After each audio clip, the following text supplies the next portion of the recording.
You would think hitting rock bottom means you've already suffered enough. But apparently, life enjoys kicking you when you're down and then laughing in your face.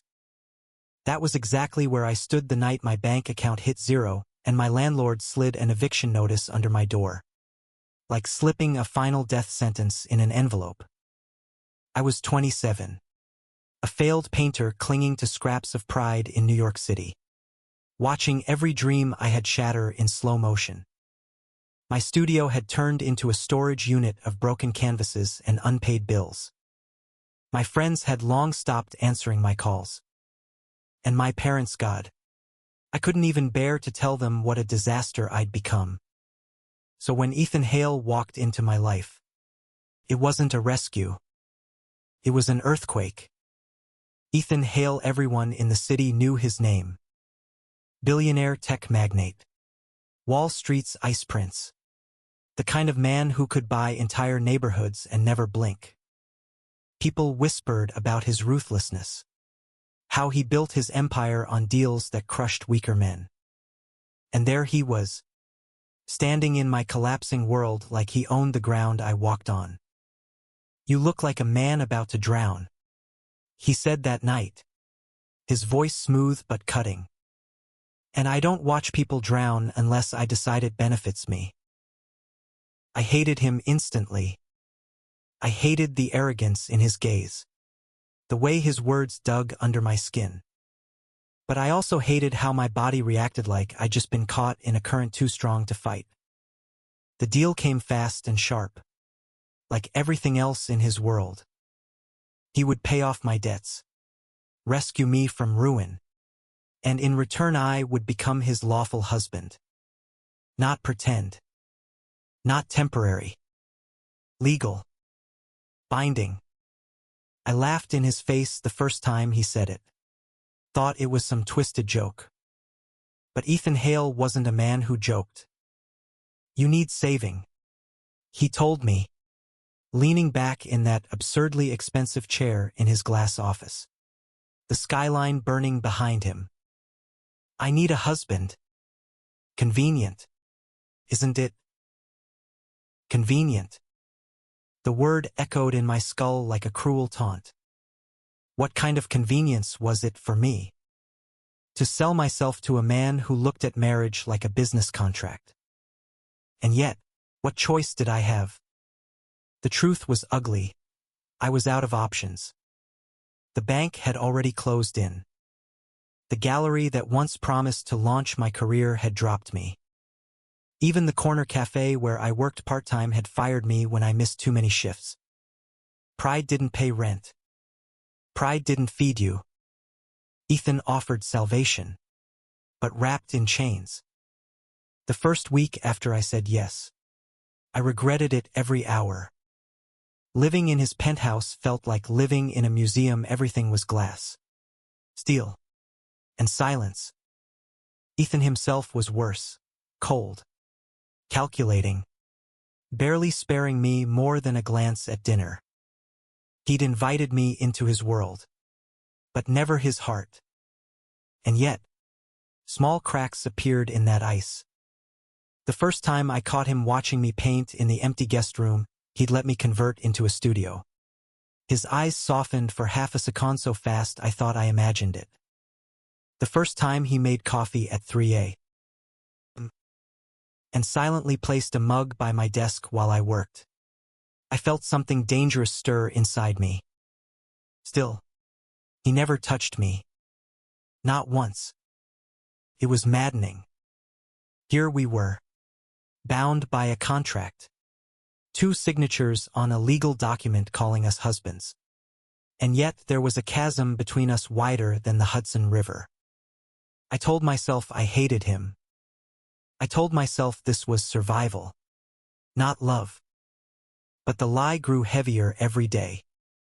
The breaking point came one stormy night. Weeks into our arrangement. The power went out across the city.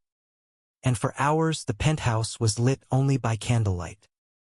I was painting, trying to drown in color instead of silence. When Ethan finally spoke, really spoke. You think I don't know what people say about me? he said quietly, his eyes fixed on the rain streaming down the windows. That I'm heartless. That I destroy everything I touch. My brush froze mid-stroke. Is it true? I asked, my voice sharper than I meant.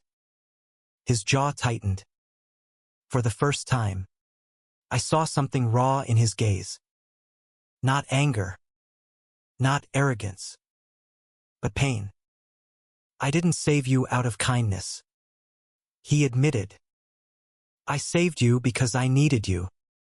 Maybe that makes me selfish. But I don't regret it. The words hung between us. Heavy and terrifying. I should have walked away. I should have reminded myself this was a transaction. Nothing more.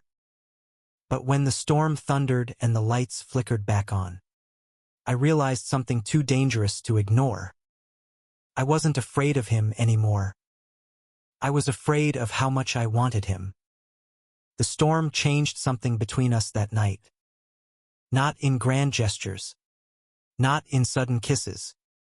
But in the silence that stretched after his confession. I felt it deep in my bones. Ethan Hale, the man I thought untouchable, was breakable. And I wanted no. Nidetto be the one who saw those fractures in his armor. But if love was blooming, it bloomed in thorns. The following weeks were a battlefield of emotions.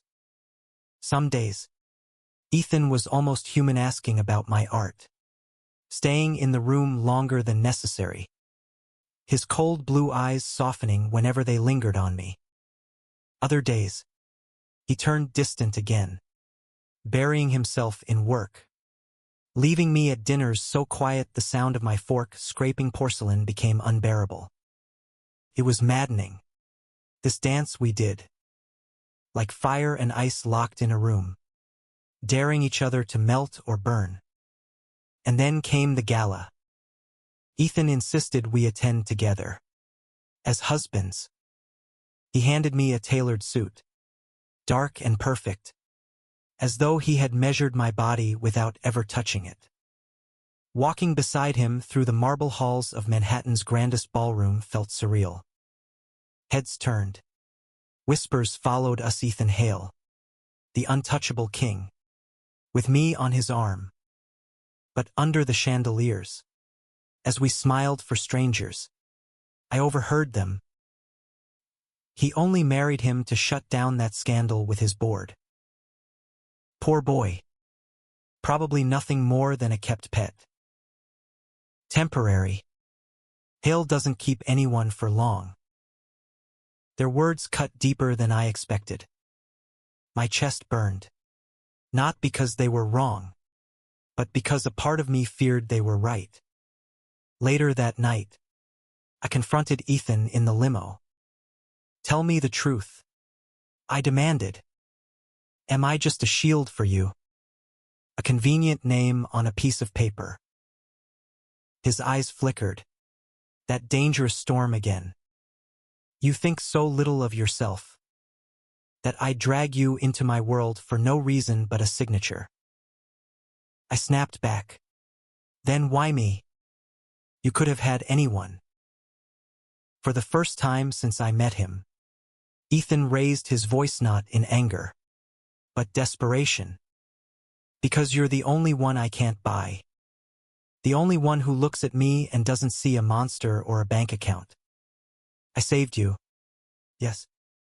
But you saved me first. Without even knowing it. The silence that followed was deafening. My heart hammered against my ribs. The city lights flashing through the window like a kaleidoscope. I wanted to believe him. God. I wanted to. But scars ran deep. Trust was a slow-growing thing. The true test came weeks later, when Ethan's empire trembled. A rival corporation launched a smear campaign, exposing supposed corruption in his company. Reporters camped outside our building. Investors pulled out. The world was waiting for Ethan Hale to fall. And in the middle of that chaos, I found myself at a crossroads. I could leave, cut ties, save myself before the storm swallowed us both. Nobody would blame me.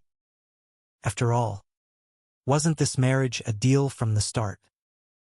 But when I saw Ethan's head bowed over endless documents, exhaustion etched into every line of his face, yet still standing tall against the world I knew, I wasn't leaving. For the first time, I stood beside him, not as a man saved from ruin, but as his partner. I went to the press. I told them the truth, not the cold rumors, but the man I saw at 3 a.m. making coffee for someone he barely understood. The man who gave me space to paint, even when he didn't have space for love. The man who, behind all the ice, carried loneliness heavier than any empire. The words went viral. Not because I defended him, but because I humanized him. And slowly, impossibly, the tide turned. Investors hesitated. The smear campaign began to crack. Ethan Hale, the cold billionaire, was no longer just a figure of fear. He was a man with something to lose and someone who believed in him. The night it ended, when his company finally stabilized and the vultures flew off to find other prey, Ethan didn't celebrate. He found me in the studio, paint on my hands, exhaustion in my bones. Without a word, he pulled me into his arms. It wasn't cold. It wasn't calculated. It was desperate, human, alive. I don't know how to do this, he whispered against my hair. But I want to try. Not because I need a husband. Not because of a contract. Because I want you. The dam inside me broke.